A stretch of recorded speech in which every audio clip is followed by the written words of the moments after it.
Après la CEDEAO, c'est le tour de la mission de l'observation électorale de l'Union africaine de faire part de ses observations et recommandations à la presse ce lundi à Lomé. Cela en présence des membres du gouvernement et des missions diplomatiques accréditées.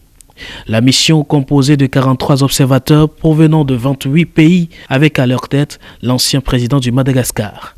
Selon elle, le Togo a connu une période électorale sans grand incident. Prenant acte des résultats de la CENI, elle appelle la classe politique à la préservation de la paix et à la consolidation de la démocratie et l'état de droit.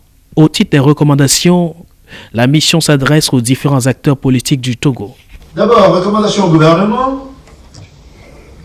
On recommande que le gouvernement prenne les mesures nécessaires pour une plus grande participation de la société civile dans l'ensemble du processus électoral,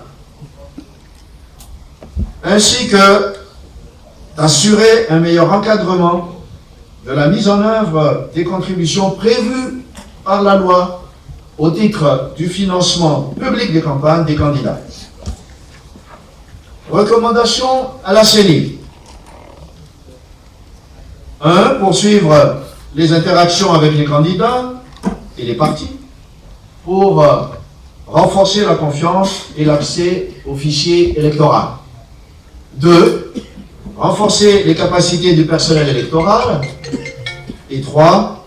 Veiller à un meilleur encadrement légal des mécanismes de procuration, dérogation et omission.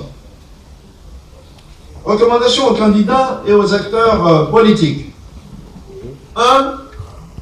Recourir aux voies légales en cas de contestation. 2.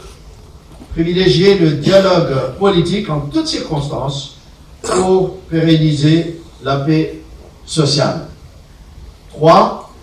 Assurer une meilleure formation et représentation de leurs délégués et militants dans les bureaux de vote. Si les résultats tels que proclamés par la CENI sont certifiés par la Cour constitutionnelle, les Togolais auront alors à vivre un 4e mandat de Faure Gnassingbé, tout en se contentant bien sûr de la réalisation de ses promesses de campagne et la suite de sa politique de développement durant les 5 prochaines années.